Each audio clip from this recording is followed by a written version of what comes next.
우리는 출애굽기를 하나님이 모세를 통해서 이스라엘 백성을 애굽에서 인도해낸 장엄한 역사로 생각합니다. 10가지 재앙이나 홍해가 갈라진 사건은 정말로 판타지 소설 같은 그런 이야기입니다. 그래서 우리는 출애굽기를 아주 재미있게 읽기 시작합니다. 모세가 태어나고 광야로 도망가고 사명을 받고 10가지 재앙이 애굽에게 내리고 또한 홍해가 갈라져서 애굽 병사들이 그 바닷물에 몰살당하는 이런 이야기는 정말로 재미있고 흥미진진합니다. 그런데 이 출애굽기의 이 흥미진진함은 얼마 지나지 않아 지루한 이야기로 바뀝니다. 출애굽기 19장에서 이스라엘 백성들은 시내산에 도착한 이후 출애굽기의 흥미진진함은 사라지고 너무나도 지루한 율법과 성막에 관한 이야기, 제사에 관한 이야기로서 계속 진행됩니다. 출애굽기 19장 이후 마지막 40장까지 율법과 성막과 제사에 관한 이야기가 나오고 그 뒤에 레위기에서는 계속해서 제사법과 성결법의 그 지루한 이야기들이 계속 나옵니다. 많은 이들이 성경을 읽기로 작정하다가 포기하는 부분이 바로 이 출애굽기 중반부부터입니다. 창세기와 출애굽기 초반까지 흥미진진한 이야기가 펼쳐지다가 이렇게 출애굽기 중반부부터 시작된 이 지루한 이야기 때문에 많은 이들이 성경 읽기를 포기합니다. 그럼 왜 출애굽기는 이렇게 흥미진진한 이야기를 하다가 얼마 안가 이렇게 지루한 이야기로 계속 진행되는 걸까요?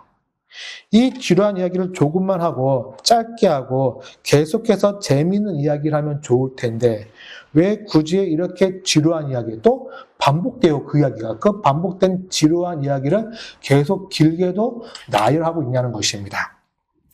그것은 출애굽기가 정말 말하고자 하는 것은 이 판타지 같은 출애굽 그 사건이 아니라 성막을 중심으로 한 하나님께 예배드리는 제사드리는 그 얘기를 하고자 하는 것이기 때문입니다.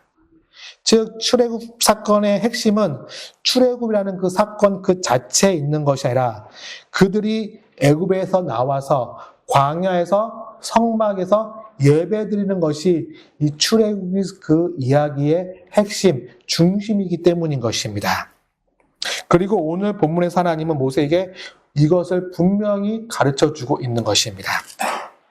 오늘 본문 10절에서 모세는 하나님께 이렇게 질문합니다.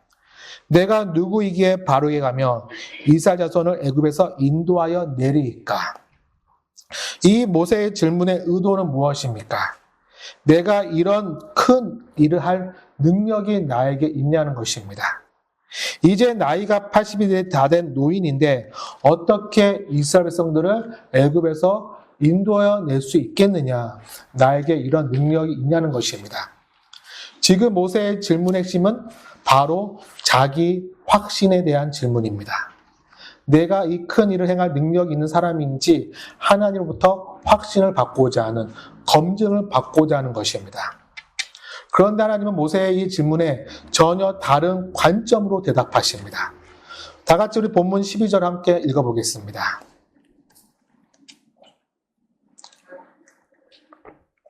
시작.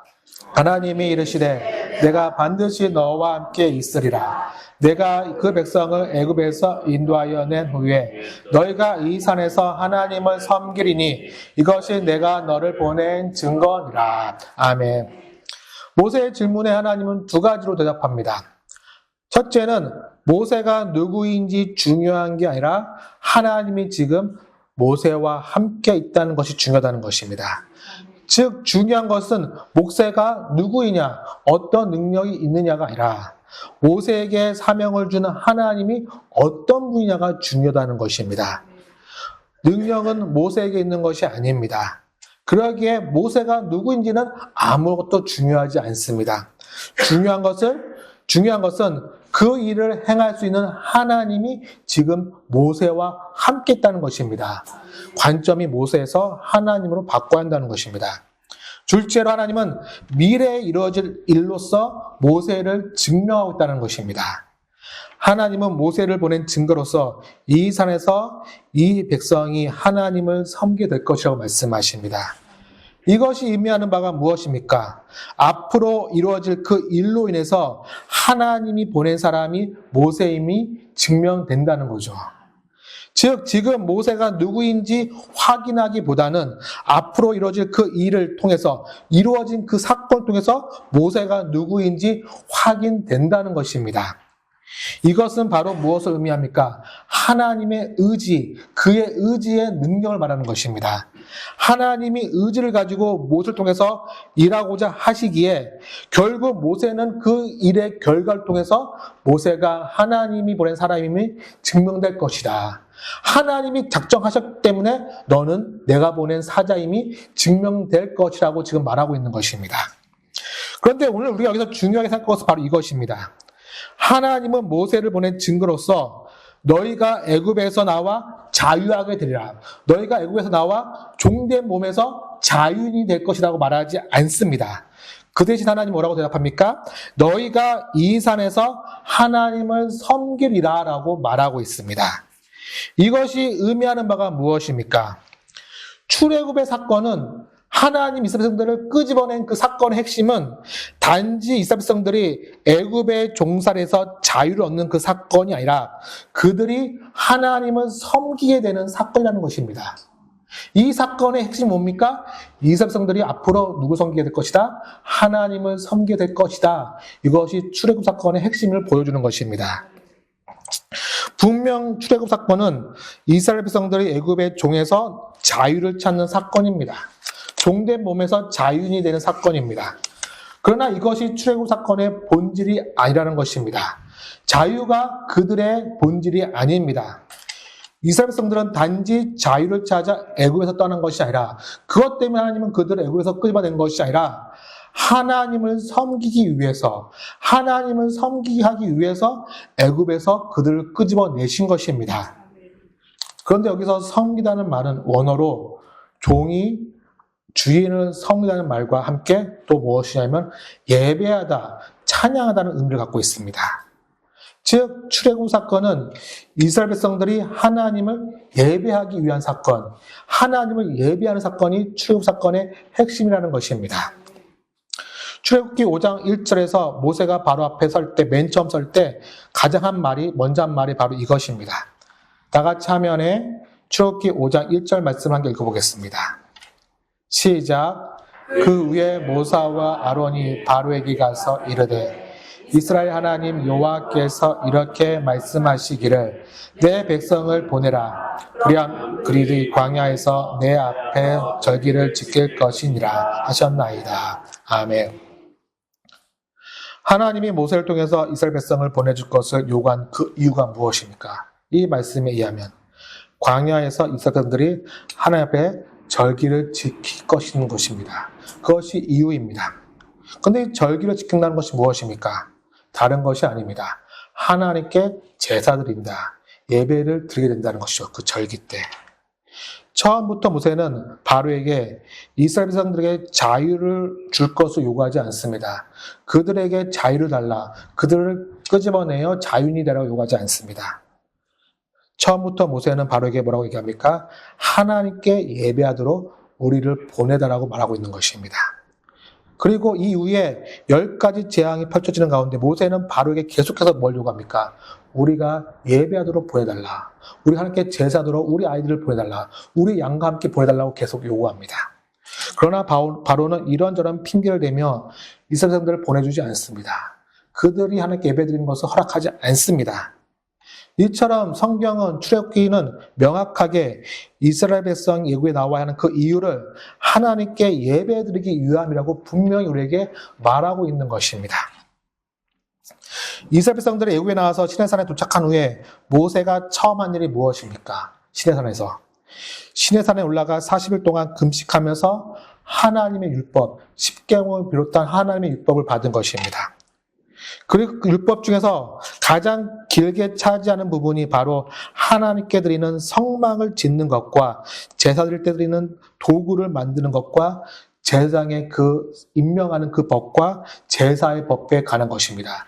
율법의 3분의 2 이상이 다 제사에 관한 법입니다. 이처럼 출애굽기 2장부터 시작돼서 레위기까지 거의 대부분이 제사에 관련된 율법의 내용입니다. 즉 율법의 가장 많은 분량이 바로 제사라는 것입니다. 이것이 무엇입니까?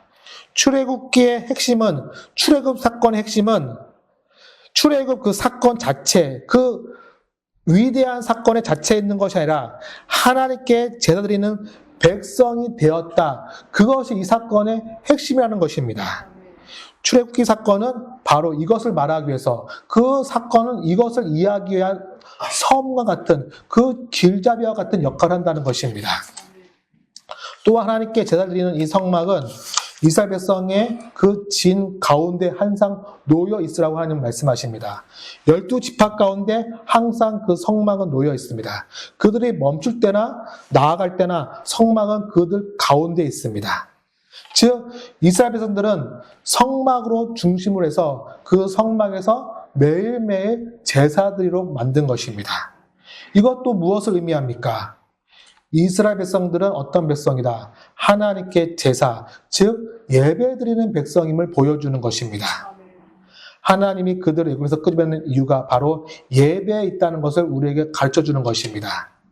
그들이 애굽에서 나오게 된 이유가 단지 그들에게 자유를 주고 적과 꿀이 떨어지는 가나안 땅으로 인도하기 위한 것이 아니라는 것입니다.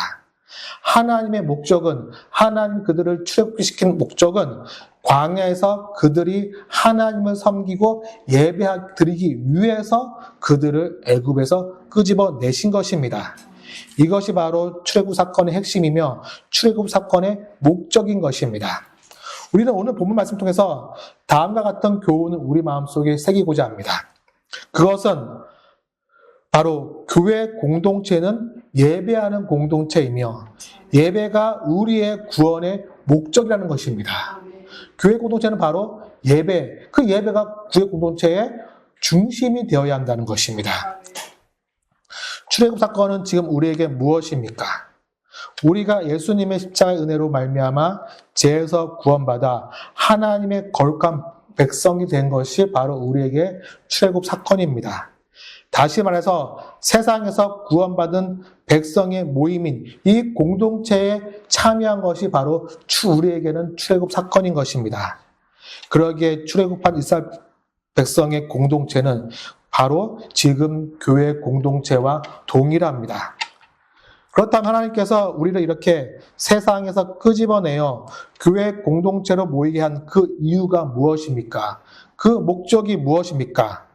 다른 말로 교회 공동체의 그 목적, 그 정체성은 어디에 있냐는 것입니다.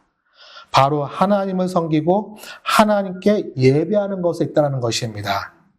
하나님은 우리가 드리는 예배를 받으시기 위해서 우리를 구원하셨고 교회로 모아 예배하게 만드신 것입니다.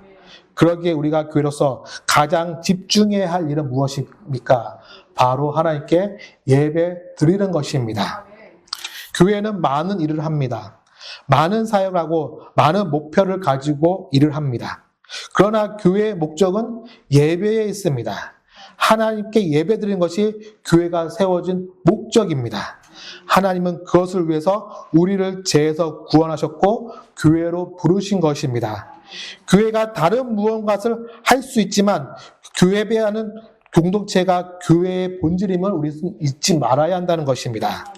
그러므로 교회와 성도는 하나님께 예배드리는 것은 최고의 목적으로, 최종 우리 삶의 목적으로 삼아야 하는 것입니다. 즉 하나님께 예배하는 것 그 자체가 교회와 성도의 목표가 되어야 하는 것입니다. 우리의 목표가 무엇입니까? 우리가 올라갈 그 목적이 무엇입니까? 바로 예배에 있다는 것입니다. 지금 우리가 여기서 무엇을 하고 있습니까? 하나님께 지금 예배드리고 있습니다. 찬양대도 열심히 예배를 준비하였고 저도 열심히 말씀을 준비하였습니다. 그리고 모든 성도님들이 기도로서 예배를 준비하여 이렇게 우리는 예배를 드리고 있습니다. 이것이 무엇입니까? 하나님의 구원의 목적을 지금 이루어가고 있는 것입니다. 하나님의 구원의 목적이 지금 우리의 예배를 통해서 이루어져 가고 있는 것입니다. 이처럼 우리는 이 예배를 위해서 구원받은 것이고 예배를 위해서 이 교회가 세워진 것입니다. 우리가 이렇게 예배를 드리는 것으로 하나님의 구원의 그 목적이 이루어져 가고 있는 것입니다. 교회가 양적으로 부흥하고 우리의 기도 제목이 이루어지고 우리가 세상에서 성공하는 것은 아주 작은 일입니다. 부수적인 일입니다. 그것이 우리의 신앙의 중심이 아닙니다. 우리의 삶의 목표와 목적이 아닙니다. 우리의 신앙의 목표는 하나님께 예배드리고 그 예배로서 하나님을 기뻐하는 것입니다. 그 외의 것은 무엇입니까? 부수적인 일입니다. 큰 일이 아닙니다. 본질이 아닙니다. 예배가 교회와 성도의 본질인 것입니다. 그런데 예배가 목적이 아닌 도구가 되어 가고 있습니다. 즉 하나님께 예배드리는 것 그 자체를 내 삶의 목적으로 두지 않고 예배를 잘 드려서 무엇인가 얻어내려고 합니다. 예배에 대한 유명한 말 중에 이런 말이 있습니다. 예배에 성공하는 사람이 인생에도 성공한다. 무슨 말입니까? 우리가 예배를 잘 드리고 성공하면 하나님이 우리의 삶도 성공한 삶으로 인도해 주실 것이다. 이것은 듣기 좋은 말 같지만 전혀 성경적인 말이 아닙니다. 예배는 우리 인생의 성공의 도구가 아닙니다. 성공의 인생을 살기 위해서 예배를 잘 드리는 것이 절대로 아닙니다. 어떠한 목적을 가지고 예배 드리는 것이 아닙니다. 복 받기 위해서 예배 드리는 것이 아닙니다. 예배 그 자체가 우리의 삶의 목적입니다. 목표입니다. 하나님의 구원의 목적을 우리가 이루어 가는 것입니다. 예배를 통해서 하나님의 은혜를 누리는 것 자체가 우리가 이미 복을 누리는 것이고 이미 성공한 것입니다. 우리가 이렇게 하나님께 예배드리는 것으로서 우리는 이미 모든 것을 이룬 것입니다. 우리가 오를 다른 어떤 산이 있는 것이 아닙니다. 다른 목적이 있는 것이 아닙니다. 다른 목표가 있는 것이 아닙니다. 하나님께 예배함이 우리가 오를 산의 정상인 것입니다. 이것이 우리의 목표가 이루어진 것입니다. 그러기에 우리는 정말 하나님께 예배드리는 것에 더욱더 집중하고 더욱더 집중해야 됩니다. 즉 우리가 이렇게 매주 예배할 수 있는 것에 감사하고 더욱더 하나님께 진실한 예배를 드릴 수 있도록 우리는 매일매일 내 자신을 준비해 나가야 하는 것입니다. 정말 쉽게 말해서 예배를 시간 때우듯이 예배드리지 말라는 것입니다. 마지못해 억지로 이 자리에 앉아있지 말라는 것입니다. 교회와 신자에게 예배를 빼면 아무것도 남는 것이 없습니다. 하나님께 예배드리고 부름받는 것, 하나님께 예배드리라고 부름받는 것이고 예배드리라고 교회로 모인 것입니다. 다른 목적이 아니라 우리로부터 예배 받으시려고 우리를 교회로 하나님은 부르신 것입니다. 그런데 우리의 마음이 예배에 없고 형식적으로 시간 때우시 예배드린다면 우리의 신앙의 내용에 무엇으로 채울 수 있겠느냐? 우리의 신앙이 아무것도 없는 껍데기가 될 수밖에 없다는 것입니다. 정말 우리의 삶의 목적과 방향이 매주 단 한 번 드리는 이 예배에 있어야 한다는 것입니다. 물론 우리의 삶에 여러 가지 일들이 있습니다.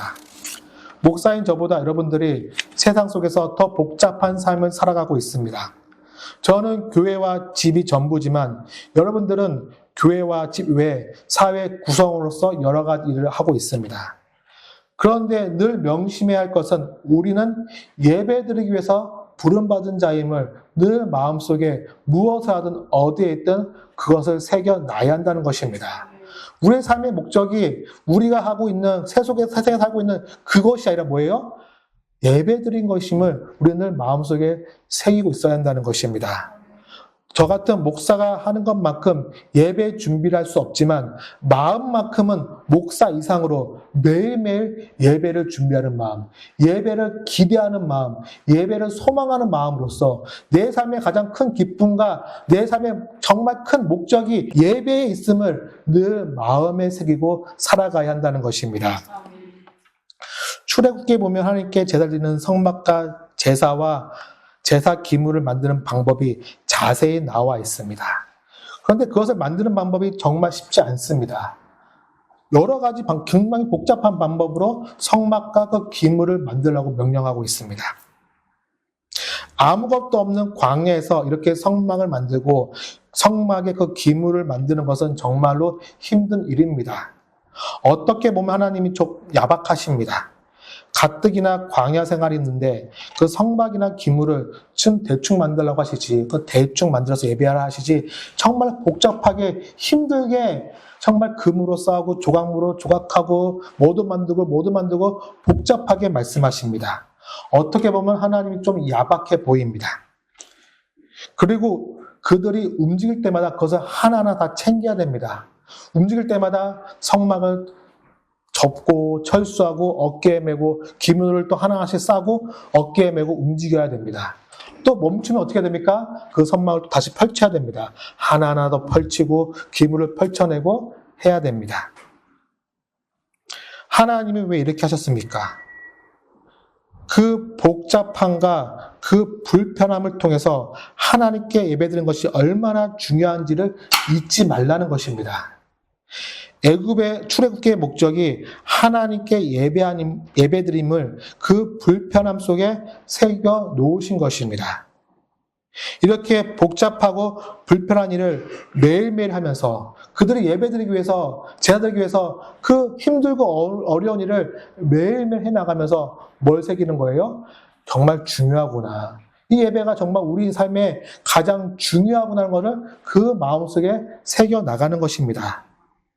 단순함과 편안함이 안일함으로 빠지지 않게, 그 편안함이 제사에 대한 안일함으로 빠져나가지 않게 불편함으로 그 예배라는 그 정체성을 그들에게 새겨 놓으신 것입니다. 우리가 이렇게 예배 드려야 한다는 것입니다. 이것이 우리 마음속에 새겨져 있어야 한다는 것입니다. 주일에 이렇게 교회 나와 예배 드리는 거 솔직히 불편합니다. 쉬고 싶고 늦잠 자고 싶습니다. 주차할 곳도 마땅치 않아 불편합니다. 의자도 불편하고 점심 먹기도 불편합니다. 눈 오는 날과 비 오는 날, 오늘처럼 추운 날은 예배 나오는 거 더 불편하고 힘듭니다. 하나하나 편한 것이 없습니다. 그런데 이 불편함 속에 예배의 중요성이 새겨져 있는 거예요. 우리가 이 불편함을 극복해 나가면서, 그것을 헤쳐나가면서 뭐예요? 우리 마음속에 뭐예요? 그래, 예배가 너무 소중한 거야. 그럼 우리가 만들어 나가는 것입니다. 하나님은 우리가 이 불편함을 감수하고 하나님께 예배드리기를 원하시는 것입니다. 예배드리기 위해서 어쩔 수 없이 생기는 온갖 갈등들, 내가 예배 시간에 다가오는 온갖 유혹들, 갈등들 꾸역꾸역 이겨내면서 예배 드리는 것, 그것이 뭐예요? 하나님의 그 예배의 중요성을 우리 마음속에 뭐예요? 새겨 나가는 것입니다. 이렇게 이스라엘 백성들이 힘들고 어렵게 광야에서 제사드리듯 우리도 아무리 힘들고 어려워도 감사함으로 하나님께 예배드려야 하는 것입니다. 얼마 전 TV에 덕충반점, 우리 옆에 있는 덕충반점이 나왔습니다. 전현무가 하는 프로그램 맛집으로 여기가 소개되었습니다. 저도 너무나 궁금해서 사람들이 정말로 줄 서서 먹나 한번 가봤더니 정말로 사람들이 그 좁은 그 계단에 줄 서 있는 것입니다. 제가 덕충반점 사장님을 잘 알죠. 나이도 많으시고 힘드세요. 그래서 요리를 빨리빨리 하지 못하세요. 그래서 너무나 늦게 나오죠. 그래서 사람들이 긴 시간을 걸려서 그것을 먹습니다. 그리고 다른 메뉴도 안 됩니다. 탕수육이나 그 요리가 안 돼요. 바빠가지고. 그 사람들은 이 동네 사람들이겠습니까? 대부분 멀리서 온 관광객들이겠죠. 그 유튜브를 보고 그 TV를 보고 맛집을 찾아온 사람들입니다. 그런데 그 짜장면 한 그릇 먹기 위해서 그 불편함을 감수하고 있습니다. 왜 그렇습니까? 저들의 삶의 인생의 목적은 그것이었기 때문입니다. 맛집에서 맛있는 거 먹는 것, 내 인생을 즐기는 것, 시간을 내서라도 불편을 감수해도 그 궁금한 거 가봐서 그것을 맛보는 것, 그것이 그들의 삶의 인생의 목적이기 때문입니다. 그렇기 때문에 그들은 그 불편함을 감수하고 있는 것입니다. 우리의 예배가 맛집 찾아다니는 것보다 더 열심과 간절함이 없다면 우리에게서 예배는 도대체 어떤 의미가 있냐는 것입니다. 우리에게 예배는 무엇이냐는 것입니다. 매스컴에 나온 맛집을 가기 위해서 차를 타고 줄을 섭니다. 그리고 고작 짜장면 한 그릇 먹습니다. 그런데 좋다고 그것을 인스타에 올립니다. 사진 찍어 자기 인스타에 올립니다. 1시간 줄 서서 짜장면 한 그릇 먹고 행복해합니다. 그런데 우리는 하나님께 예배드리는 것에 대해서 그만큼 열정과 사모함을 가지고 있냐는 거죠. 그 불편함과 그 어려움과 그 갈등을 이겨내고 그 1시간 예배드리면서 그 만족해하고 기뻐하고 감사하고 그걸로써 충만함을 우리가 정말로 누리고 있냐는 것입니다. 우리의 예배 열심히 맛집을 찾는 것보다 못하면 어떡하냐는 것입니다. 우리가 왜 구원을 받았습니까? 우리가 왜 예수님을 믿습니까? 우리의 자리를 다시 찾기 위해서입니다. 하나님께 예배하는 자의 그 자리를 다시 찾기 위해서 하나님이 우리를 구원시키고 교회로 모이게 하신 것입니다. 그러기에 이 예배를 그 무엇과도 바꾸지 마시기 바랍니다. 그 어떤 거라도 예배를 포기하지 마시기 바랍니다. 예배를 포기할 수 있는 그 어떤 이유도 없습니다. 그 무엇보다 이 예배를 소중히 여기시기 바랍니다. 교회와 성도의 정체성이 이 예배에 있다는 것을 절대로 잊지 마시기 바랍니다. 이렇게 하나님의 구원의 목적인 예배를 열심과 사모함으로 드리는 우리 충육교회와 우리 모두가 되기를 간절히 소망합니다. 아멘.